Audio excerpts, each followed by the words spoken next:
and today we are looking at the Fault version 2 by Old Blood Noise Endeavors, sliders and all.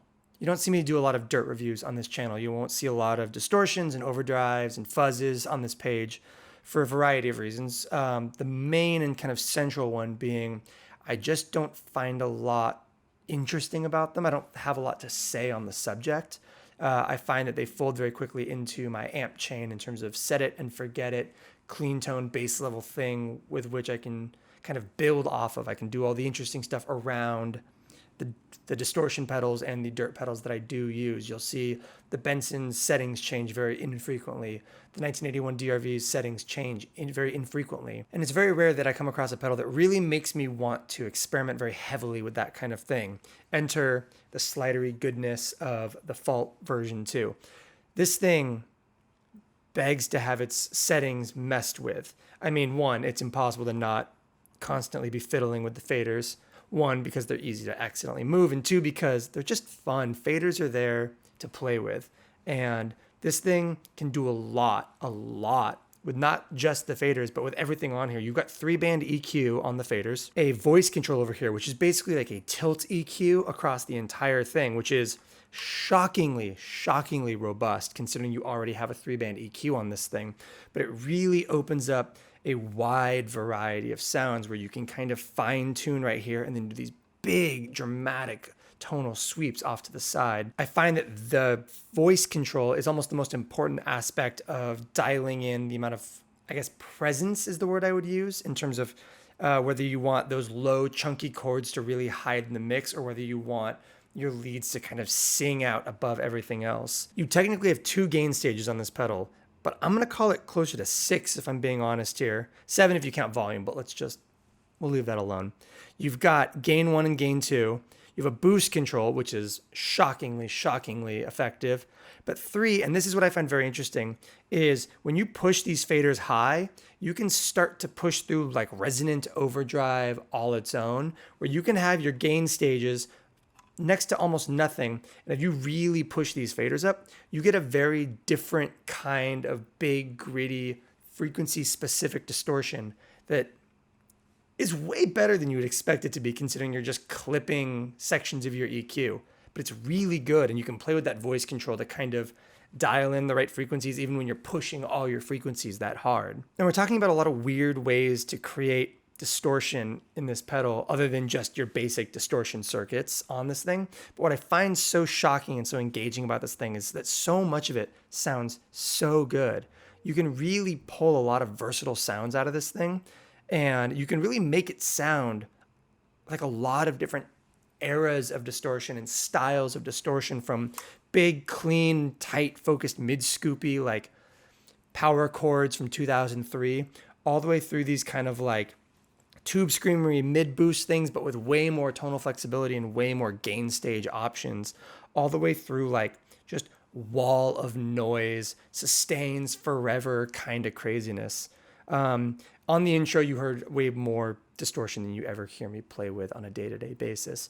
This thing sounds really good. For somebody who doesn't have a lot to say about distortion pedals, I find myself really intrigued by this and talking about it with my friends online a lot. It's been really fun to get to know and to play with and to just find all of the insane otherworldly distortion sounds in this thing. So Old Blood, great job. You guys killed it with this thing. It's super fun. Thank you guys. Let's get into some sounds. Okay, 2 days, a power outage, and a venue change later. We are back to finish this review. Let's go to our top-down camera. The thing that I have been most impressed with about this thing is the kind of various ways you can do gain staging on this pedal and the various ways that you can pull different flavors of drive out of it. So that's kind of what we're going to focus on rather than doing like every single minute parameter adjustment available to us. But before we get started, let's walk through what our bass clean tone is going to be.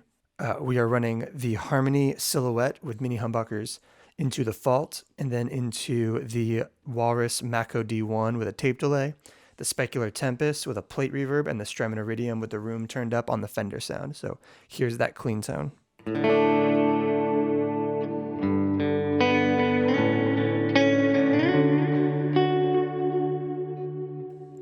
And here is the Fault.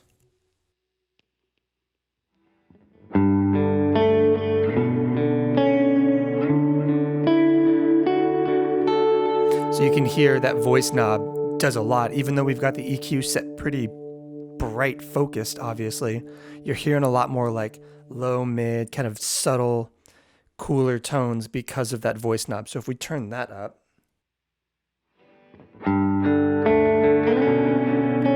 now we're getting a little more of that like high mid honkiness and everything. And you can even hear just in the filtering, you can hear a little more sizzle going on in our like bass level sound. So now let's. Oh,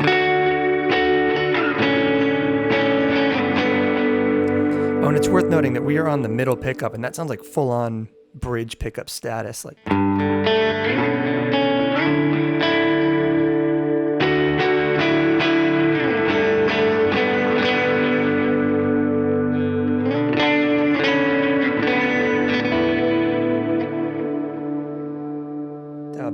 Dial that back a little bit, and let's bring that gain down for just a nice clean boost. And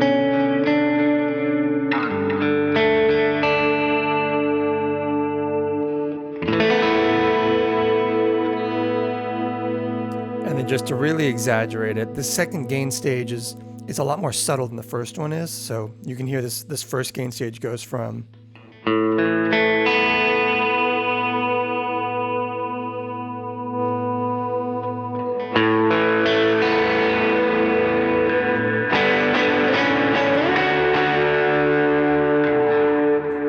pretty hairy.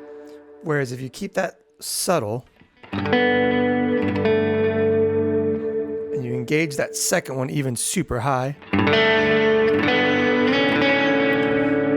it just kind of thickens things up a little bit. It doesn't really go super crazy.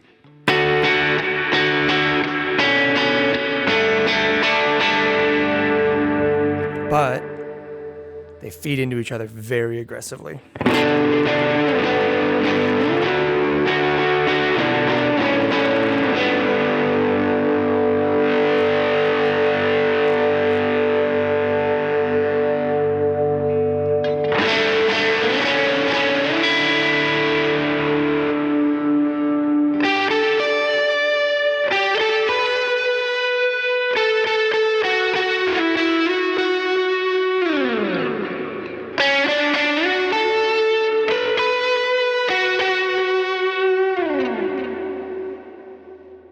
In that same way, that second gain stage can also be used for that little bit extra you need at these high gain settings. So let's dial in something right around there. And now you've got something pretty aggressive to start off. Maybe not. Let's give it a little more. Oh, let's engage that boost. By the way, that boost, as you can hear, does a lot.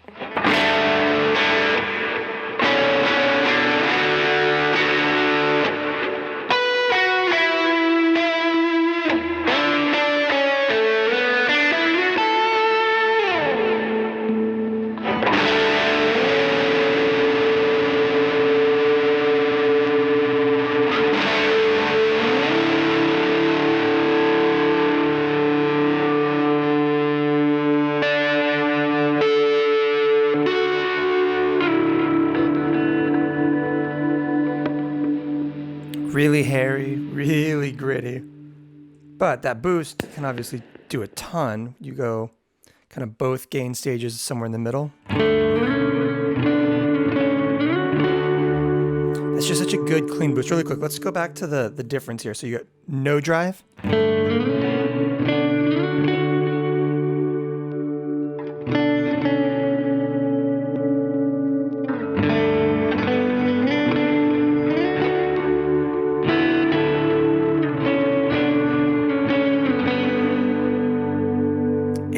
Fills a little bit, and then you kick that boost on.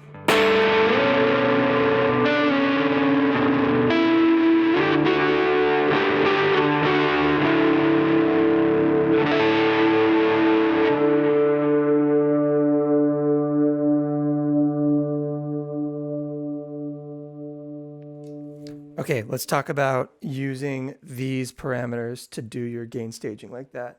So if you take everything kind of down subtle and you try to introduce that gain, you're going to get not a lot of it. Even with that boost turned on. It sounds great, but it's subtle. Let's just turn all of them up and see what happens to the gain structure. That is insane.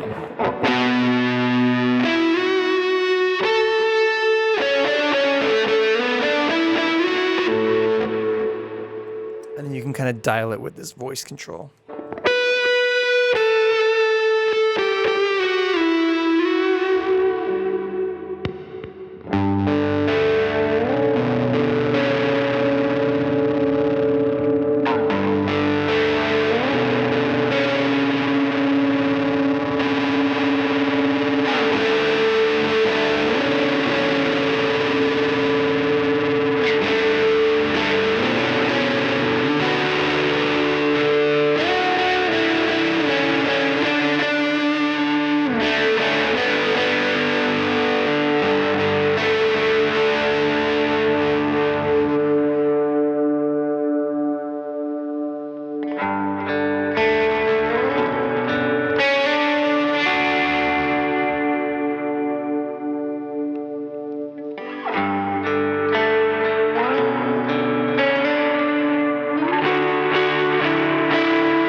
Once again, just to showcase how big of a deal this voice control is, let's go to kind of a very bassy style sound. I mean, this is going to sound really muddy, but we'll add that other gain stage in.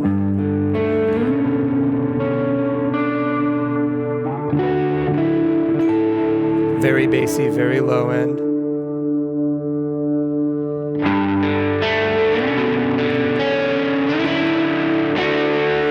And now we still have that low resonance, that focus on the low end, but it brings out that clarity again.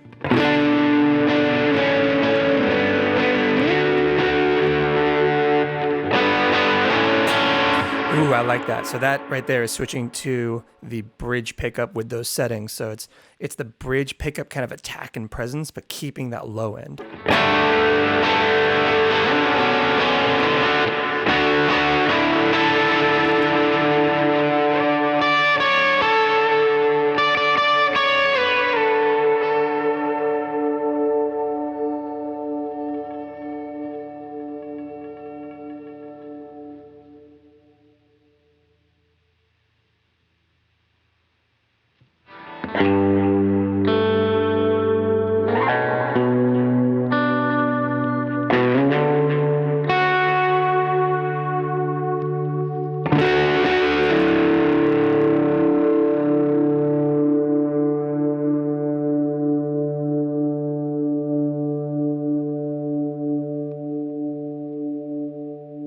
Okay, to close this out, because you came to this page for ambient nonsense and not solo advice, we're going to finish this out with a really washy setup of the D1 and the GFI specular tempest, both kind of cranked way more aggressively. And we're going to set the blooper into kind of a sound on sound, constantly recording loop.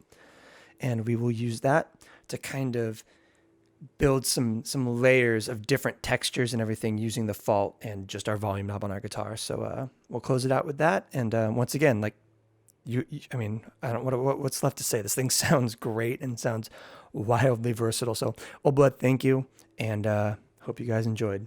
I'll see you next time.